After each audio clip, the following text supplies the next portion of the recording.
Michael now walks into his house and he's calling out for Becky and his little girls, and he's walking around room to room. He comes to the kitchen where he sees both of his girls at the table with blood flowing down their lifeless bodies, and Becky lying on the ground dead, holding a knife. Michael now looks at both of his girls and he starts to cry, "Oh my God, oh my God, oh my God." And he pulls out a knife and he looks at both of them for the last time. And then he cuts his throat from ear to ear. And blood starts flowing out of his neck. And he's slowly dying. He looks up at the table and his girls are gone, and he looks down at the floor and Becky, she is gone. The garage door opens up and Becky and his two little girls walk in and sees him lying there dead. Back at the farm, Luis and Michael find their large herd of goats have been brutally killed. The two start a bonfire to dispose of the numerous animal carcasses. That night, Michael is approached in the barn by an apparition of his new mother, singing, "Every trials have temptations. Is there trouble everywhere?" He says this is not real as she slowly walks towards him. Then she disappears right as soon as she gets to him. He has his knife in his hand, and then she appears behind him and scares him, and he falls on his back, and the knife just misses his throat. Michael now walks back into the house where he heads straight to his room, and he sits on the edge of his bed holding his knife and looking at Luis's room. Later that night, Luis is lying in bed beside her father. The demon crawls on the bed and starts to take the father's breath away. As she is lying there petrified, the demon is growling.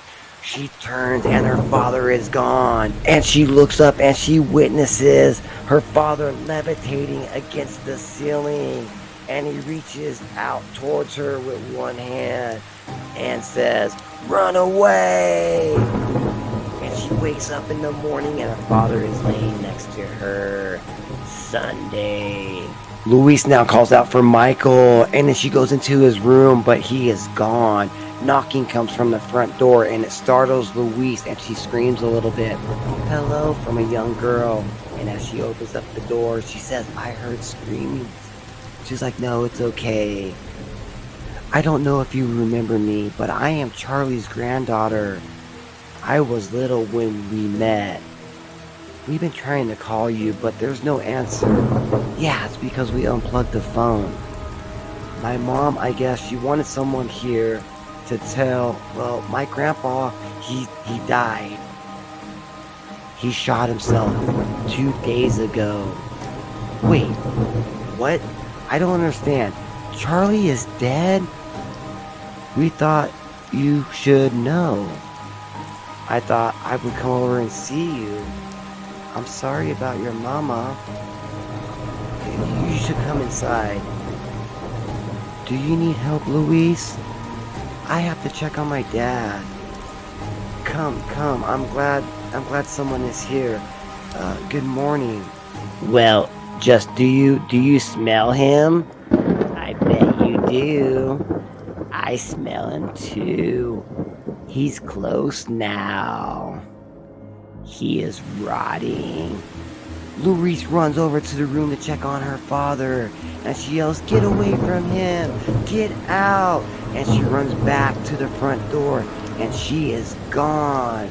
But all of a sudden, she appears behind her and says, "He's rotting!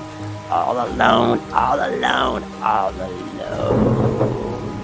Little girl!" And now Luis is curled up into a ball, and she is crying on the floor.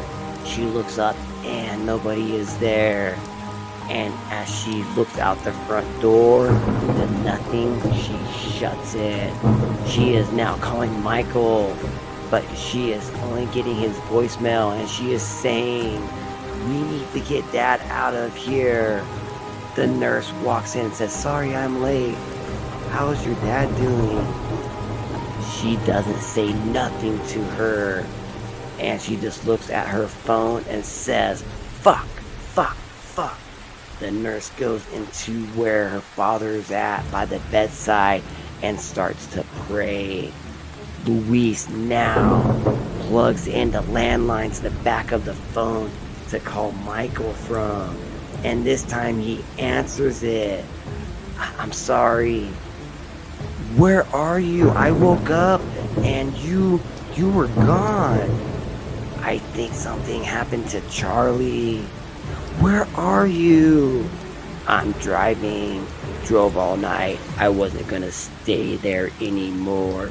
"No, no, you didn't just really leave me here. Tell me you didn't just, why did you? Why didn't you come and talk to me? I knew you would say no. You left me. I love Becky and I love my 2 little girls, but I'm still here. They're my life. Why? We can save him. He is gone, and you need to save yourself."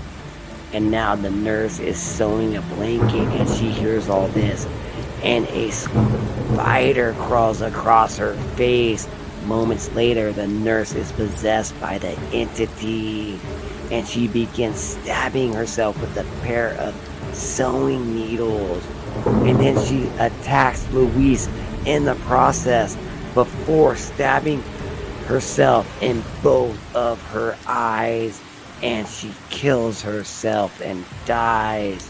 And you hear a voice saying, "I am always here."